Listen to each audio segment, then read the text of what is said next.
"Oh, this is just my unemployed twin." Victoria's voice dripped with mock sympathy as she introduced me to her colleagues. She tried to do some tech thing, but you know how those startups go. She laughed, pulling me closer in a way that seemed affectionate, but felt like a vice grip. "Don't worry, I'll always take care of my pathetic sister. My name is Sarah Micho, and at 29, I was standing in my parents' backyard during our annual family reunion, being paraded around by my twin sister like her personal morality tale. The same sister who had just been announced as the youngest vice president at Anderson and Shaw Investments, while I was supposedly living off charity. If only they knew. Sarah's going through a rough patch," Victoria continued, addressing her boss, James Anderson, who looked at me with that particular blend of pity and dismissal I'd grown used to at these gatherings. "But that's what family's for, right?" I took a sip of champagne, the expensive kind Victoria had insisted on bringing to show off her recent promotion, and smiled. Not the tight, angry smile she was probably expecting, but a genuine one. Because, while Victoria was busy playing the role of the successful sister, she had no idea what was really happening at her precious investment firm. "You're still good to her," our mother chimed in, patting Victoria's arm. "I don't know what Sarah would do without you." I watched my father beam at Victoria with undisguised pride. The golden child, the successful one, the daughter who had followed in his footsteps into finance, while I had supposedly thrown my life away on computer games. That's what he called my software company when I started it 3 years ago, the company I had sold last month for $47 million. But they didn't know that yet. Nobody did, except my lawyers and the tech giant that had acquired my cybersecurity platform. The deal was still under wraps, part of a larger strategic acquisition that would be announced next quarter. I took another sip of champagne, remembering the day Victoria had helped me by offering to invest $10,000 in my startup. A considerate, sisterly charity, she'd said, sliding the check across the table at our favorite childhood diner. "Maybe it'll help you avoid complete failure." I had torn up the check right there. She'd been furious, not because I'd rejected her help, but because I had denied her the chance to lord it over me forever. "You'll regret this," she snapped. "When you're broke and desperate, remember who tried to help you." Now, watching her work the crowd at the reunion, I thought about the email I'd received that morning from her firm's technology department. They were implementing my security software next month, a decision Victoria had championed, unaware that she was actually putting her failing sister's creation at the heart of her company's infrastructure. "Sarah, honey." My mother's voice pulled me from my thoughts. Victoria mentioned she might have an entry-level position opening up in her department. Wouldn't that be wonderful? I glanced at Victoria, who smiled benevolently. "Everyone starts somewhere, sis. I'd be happy to mentor you." The words hit their target. They always did. Victoria had perfected the art of sounding generous while twisting the knife. 29 years as twins had taught her exactly how to hurt me most effectively. Actually, Victoria quickly interrupted. "Oh, James, I have to tell you about the Morrison account." She steered her boss away, cutting off any chance of me correcting my mother's assumptions. Classic Victoria. She'd been doing this since we were kids. Whenever I had news or achievements to share, she'd find a way to drown them out with her own successes. When I made the honor roll, she'd announce her selection as class president. When I won the state science fair, she'd reveal her acceptance to an elite summer program. I wandered away from the main gathering, finding a quiet spot near the old oak tree where we used to play as children. The treehouse was still there, though nobody had climbed up in years. Victoria had declared herself too sophisticated for it by age 12, but I kept going up there to code, finding peace in solitude while she practiced her networking skills at junior country club events. Hiding from your sister's success. I turned to find my Aunt Margaret approaching, 2 glasses of wine in hand. She offered me one with a knowing look. Unlike the rest of the family, Aunt Margaret had always seen through Victoria's performance. "Not hiding," I said, accepting the wine. "Just taking a break from being the family disappointment." She snorted. "Please. I saw your presentation at the tech conference last month. Brilliant work, by the way. Though I suspect our dear Victoria doesn't know about that." I nearly choked on my wine. "You were there." "I may be old, but I do read tech journals. When I saw your name on a speaker list, I had to see for myself. Your encryption protocol is revolutionary." She smiled at my shocked expression. "What? You think because I'm your father's sister, I must be another finance drone?" I laughed, really laughed, for the first time that day. "Aunt Margaret, you're full of surprises." "So are you, dear. I assume the family doesn't know about the acquisition." I shook my head. "How did you?" "I have friends in the industry. Don't worry, I know it's still under wraps." She patted my arm. "But I have to ask, does Victoria know her firm just bought your software?" "Not yet." I couldn't help but smile. She's the one who pushed for it. Apparently, it's going to be her crowning achievement as VP, modernizing their cybersecurity infrastructure. Aunt Margaret's laugh was deliciously wicked. "Oh, this is too perfect. When will they announce it?" "Next quarter. Right after they finish implementation, and right after Victoria finishes taking all the credit for discovering this revolutionary technology." She smirked. "Your grandmother, my mother, would have loved this. She always said Victoria reminded her of your father. All flash, no substance."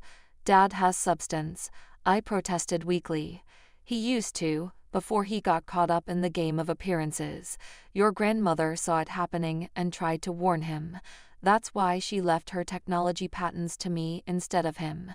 He still doesn't know that half his firm's early success came from licensing fees I chose not to collect." I stared at her. "What?" She winked. "We quiet ones have to stick together.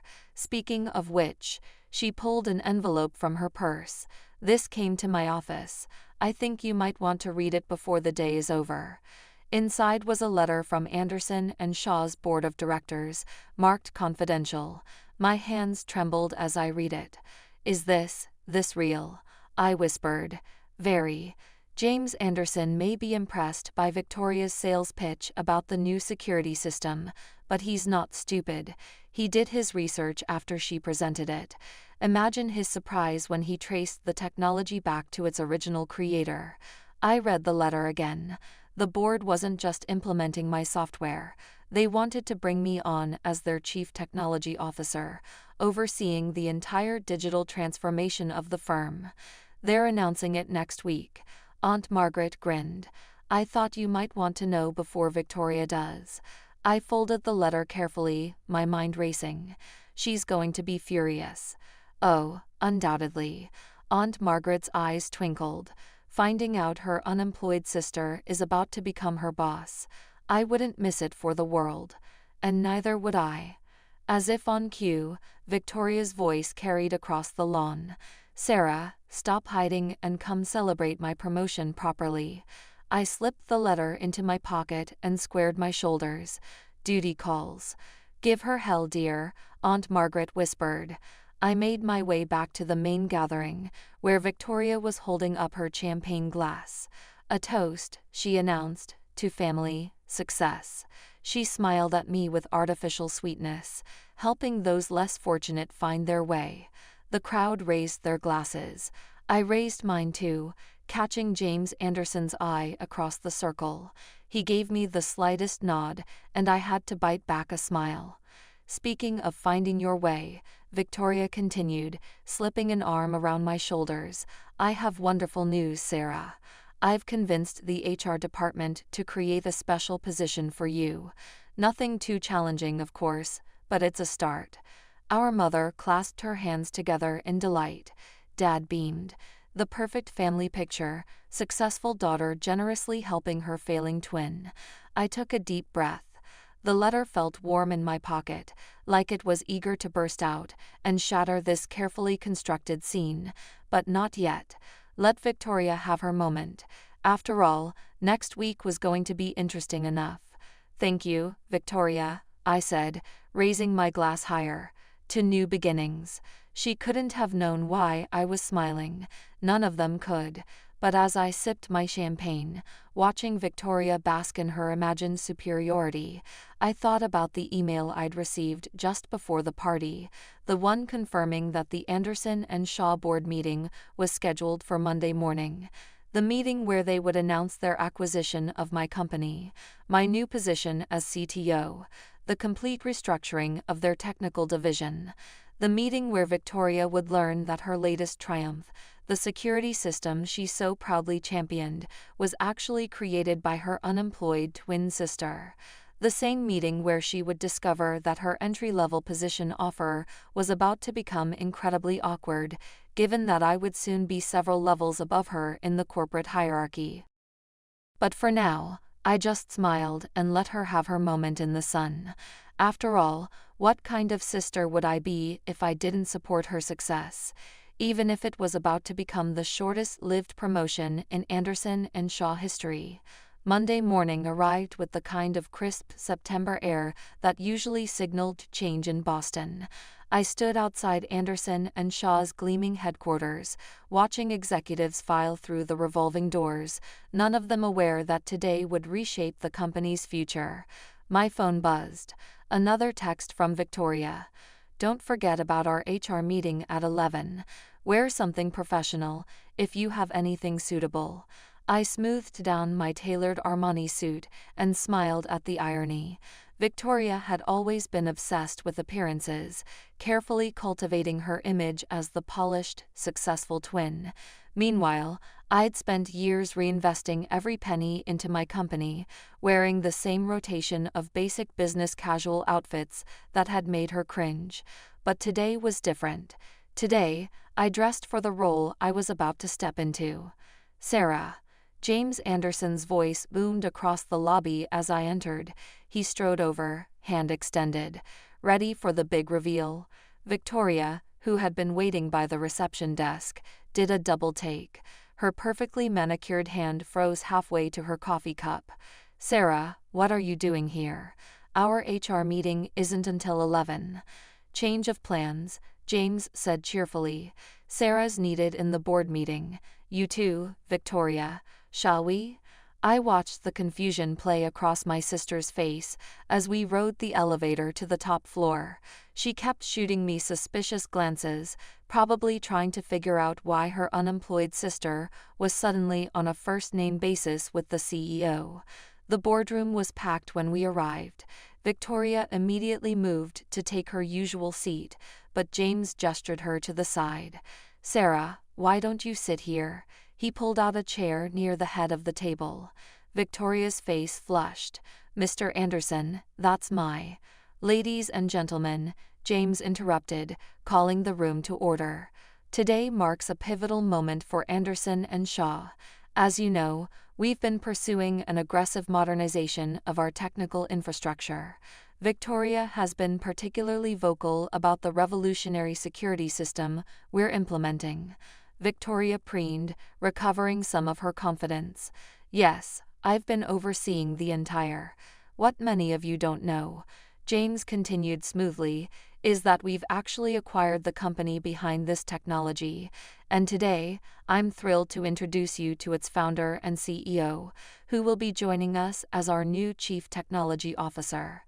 The blood drained from Victoria's face as James turned to me with a warm smile. Sarah.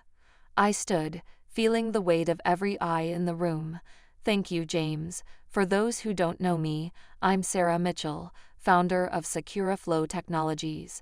And yes, I added, meeting Victoria's stunned gaze, Victoria's twin sister.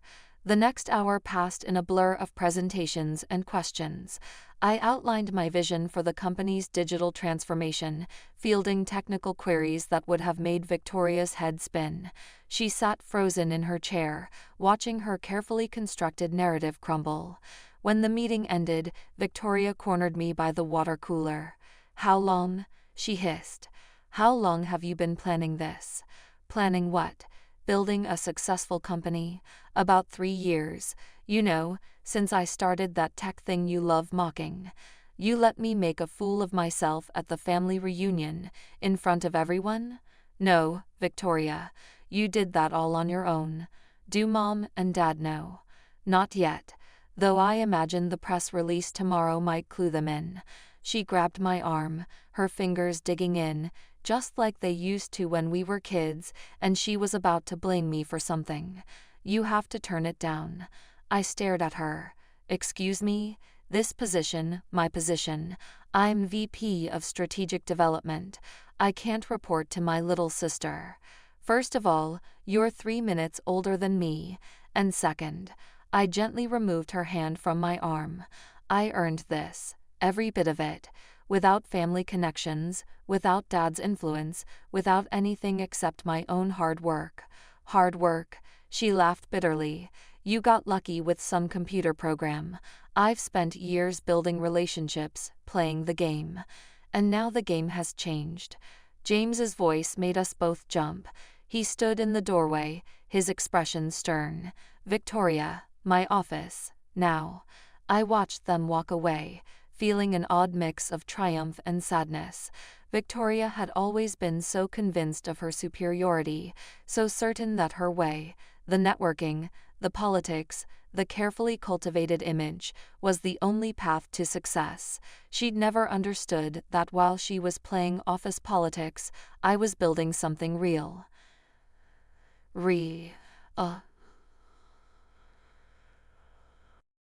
My phone buzzed again. Aunt Margaret, just saw the press release draft. How's our girl taking it? Me, about as well as you'd expect. Aunt Margaret, your parents called me in a panic. Apparently, Victoria rang them crying about betrayal and sabotage. I took great pleasure in setting them straight. I could imagine that conversation. Aunt Margaret had never been one to mince words, especially when it came to puncturing family pretensions. Victoria emerged from James's office an hour later, her perfect composure notably ruffled. She walked straight past me to her desk and began gathering her things. Victoria, I started. Don't. She shoved a framed photo into her bag, the one of her and Dad at her college graduation, both beaming with identical expressions of satisfied ambition. You've won, okay. Isn't that what you wanted? This isn't about winning. No, she whirled to face me. Then what's it about? About revenge? Making me look stupid? Proving you're better than me? It's about business. About building something valuable. Not everything is a competition, Victoria. Easy for you to say, now that you're on top. She zipped her bag with unnecessary force. I quit, by the way, in case you were wondering. I won't work for my twin sister. I watched her gather the last of her belongings, thinking about all the times she'd made me feel small, insignificant, unworthy. Part of me wanted to let her walk away, let her live with the consequences of her arrogance, but another part remembered the little girl who used to sneak into my bed during thunderstorms, who knew all my secrets before I could speak them, who had once been my other half before competition and jealousy drove us apart. The Morrison account, I said just as she reached the door. She paused. What about it? It's yours if you want to stay. The client relationship stays with you. You did build that connection after all. She turned slowly, suspicion warring with interest in her expression. And I report to you. On technical matters, yes. But client relationships would still be your domain. You're good at that part, Victoria. Really good, when you're not busy trying to prove you're better than everyone else. For a moment, I saw a flicker of the old Victoria, the one who used to share her dessert with me, who would hold my hand on the first day of school, who knew how to be a sister instead of a rival. I'll think about it, she said finally. That's all I'm asking. After she left, I sat at my new desk, looking out over the Boston skyline. My phone was full of messages. Congratulations, surprise responses, a typically cryptic text from Dad asking if we could discuss this situation over dinner.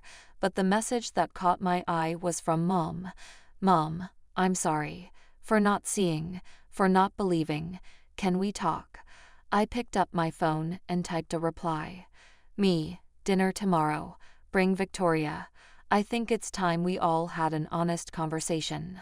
After all, success meant nothing if you couldn't share it with family, even if they needed a wake-up call first. I chose Julia's for dinner, an intimate Italian restaurant far from the financial district where Victoria and Dad usually held court. No power lunches here, no business deals being brokered over expensive wine. Just good food and private booths where families could talk without an audience. I arrived early, sliding into a corner booth with a clear view of the entrance. The hostess brought me a glass of Chianti, and I found myself checking my phone every few minutes, half expecting a text canceling the whole thing. Mom arrived first, looking nervous in a way I rarely saw her. Usually, she was the perfect corporate wife, polished and poised for whatever social situation Dad's career demanded. Tonight, she seemed smaller somehow, more real. "Sarah," she said, hovering by the table, "you look different. Good different or bad different?" Confident. She sat down, smoothing her napkin with anxious fingers. "I've been reading about your company, the things they're saying in the business journals. Why didn't you tell us? Would you have understood? Or would you have just compared it to Victoria's latest promotion?" She flinched. "We never meant to." "Yes, you did." I kept my voice gentle but firm. "Every comparison, every dismissal, every time you held up Victoria's path as the only measure of success, it was all very deliberate. Your father," she began, then stopped herself. "No, I can't blame this all on him. I did it too. It was easier to understand Victoria's world, to celebrate things we could brag about at dinner parties. Technology, computers, it all seemed so abstract. Until it made me a millionaire." She had the grace to look ashamed, "until we realized how wrong we'd been." The arrival of Dad and Victoria interrupted whatever she might have said next. They walked in together, both looking uncomfortable in a way that suggested they'd been arguing outside. Victoria had changed from her work clothes into something more casual, though I noticed she kept her VP pin on her jacket lapel. "Sarah." Dad's greeting was stiff. He hadn't called me since the press release, though his office had reached out about potentially investing in my next venture. "You're looking professional. Amazing what a few $1,000,000 can do for your wardrobe," I replied dryly. Victoria snorted, then quickly covered it with a cough. For a moment, I caught a glimpse of the sister who used to share my sense of humor, who could always see through Dad's corporate facade. We ordered drinks, then sat in awkward silence until the waiter brought bread. Mom kept glancing between Victoria and me like she was watching a tennis match, waiting to see who would serve first. "So," Dad finally said, his business voice in full effect, "I assume you called this dinner to discuss the situation at Anderson and Shaw." "Actually, I called it to discuss our situation." I met his gaze steadily. "The company is just a symptom of a much bigger problem." "I don't see any problem," he replied. "You've achieved success in your field. We're very proud. Are you, or are you just afraid of looking foolish for dismissing me all these years?" Victoria shifted in her seat. "Sarah." "No, let's be honest for once." I leaned forward. "You're not proud, Dad. You're threatened because I succeeded without your help, without your connections, without following your precious plan. And you," I turned to Victoria, "you're angry because I didn't win the game your way." "That's not," Victoria started, then stopped. "Okay, maybe a little." Mom's voice was surprisingly sharp. "Victoria, you spent years tearing your sister down. We all did. And for what? Because she chose a different path. Because she rejected our path." Dad's fist hit the table, making the glasses jump. "I offered to bring her into the firm right out of college. Instead, she went off to play with computers and built a multi-million-dollar company," Victoria finished quietly, while I was still bragging about making VP. We all turned to stare at her. Victoria never admitted weakness, never acknowledged anyone else's success. What? She shrugged, trying for nonchalance, but not quite making it. I can't pretend anymore. Not after today's board meeting. She looked at me directly for the first time since sitting down. You were amazing in there. All those technical questions, the vision for the company's future, you knew exactly what you were talking about. Well, I've been faking it. You've been actually doing it. Victoria, I started, but she held up a hand. Let me finish. I've been awful to you, at the reunion, at work, basically our whole lives. And the worst part is, I didn't even realize how awful until I saw you in that boardroom. You weren't just successful. You were confident, competent, completely in your element, and I was jealous. Not of your money or your position, but of your certainty. You always knew who you were, what you wanted. I just knew who Dad wanted me to be. Dad made a choking sound. Mom reached for his hand, but he pulled away. I gave you everything, he said to Victoria. The connections, the opportunities, the pressure, she finished. The constant expectation to be perfect, to follow in your footsteps. While Sarah, she smiled slightly, Sarah was free to find her own way. Free? I couldn't help laughing. You think being the family disappointment was freedom, wasn't it? You got to try and fail and try again, without worrying about ruining the family name. I had to be perfect from day one. Girls, Mom interrupted, her voice trembling. I think what we're all trying to say, badly, is that we've hurt each other. A lot, for years, and now, Dad demanded, what do you want from us, Sarah? An apology, public acknowledgement. I want my family back, I said simply, not the perfect image we show at reunions, not the roles we've all been playing. I want us to be real with each other. Victoria reached across the table and took my hand. Her grip was tentative, so different from the controlling grasp she'd used at the reunion. I'd like that, she said softly, and I'd like to stay at Anderson and Shaw, if the offer still stands. It does. I squeezed her hand. You're still the best relationship builder I know. When I'm not being a complete brat, she supplied with a faint smile. Yeah, working on that. Dad cleared his throat. And what about my offer to invest in your next venture? That depends, I replied. Are you investing as a businessman trying to control his daughter's success, or as a father supporting her dreams? He was quiet for a long moment, studying his wine glass like it held the answers to questions he'd never thought to ask. I don't know, he finally admitted. I'm not sure I know how to be just a father anymore. Then maybe that's where we start, Mom suggested, with being honest about what we don't know. The waiter chose that moment to bring our meals, the arrival of food providing a welcome break in the intensity. As we began to eat, the conversation shifted to lighter topics, memories of childhood pranks, Victoria's recent disastrous attempt at cooking, Mom's secret passion for sci-fi novels that she always hid from her book club. It wasn't perfect. There were still moments of tension, old habits of competition flickering between Victoria and me, Dad's instinct to lecture and direct barely held in check. But it was real, and for now, that was enough. 6 months after that dinner at Julia's, we gathered again for the annual family reunion. Same backyard, same oak tree, but everything else had changed. Victoria stood by the grill, attempting to master the art of burger flipping while simultaneously explaining a client proposal to me. She had grown into her role at Anderson and Shaw, focusing on what she did best, building relationships, while actually taking the time to understand the technology she was selling. So if we implement the new security features for their Asia branch, she flipped a burger with more enthusiasm than skill, sending it dangerously close to the edge of the grill. Maybe I should handle the cooking, I suggested, reaching for the spatula. Oh no, she grinned. The great tech genius isn't better than me at everything. I've been practicing. Is that what you call the 3 charred attempts currently residing in the trash? She bumped my shoulder playfully, so different from the aggressive posturing of last year.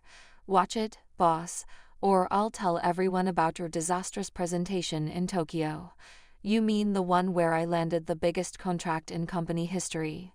I mean the one where you accidentally bowed so low you knocked over the CEO's water glass. We both laughed, the sound carrying across the yard to where our parents sat with Aunt Margaret. Mom looked up and smiled, still seeming slightly amazed whenever she saw us getting along. The past 6 months hadn't been easy. Old habits died hard, and there were still moments when Victoria's competitive streak flared up, or when Dad slipped into his corporate mentor mode instead of just being a father. But we were trying, all of us, to build something new from the ruins of our old roles. As we sat around the table later, Dad pulled an envelope from his pocket. Inside was a photograph I'd never seen before. Mom and Dad in front of their first office, decades ago. They looked young, excited, a little scared, just like Victoria and I had both been at different points in our careers. Your mother and I started with nothing, Dad said quietly. No family connections, no safety net, just determination, and maybe a little too much pride. Somewhere along the way, I forgot what that felt like. I got so caught up in maintaining an image that I stopped seeing how amazing it was to build something of your own. Victoria and I exchanged glances.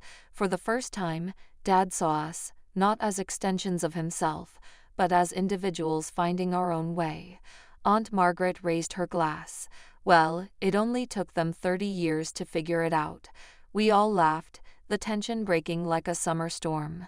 Victoria handed me the last batch of unburned burgers to place on the serving platter. You know, she said thoughtfully, I always thought I needed to prove I was better than you to be worth anything. Turns out we're both pretty amazing in completely different ways. I smirked. Speak for yourself. I'm clearly superior at grilling.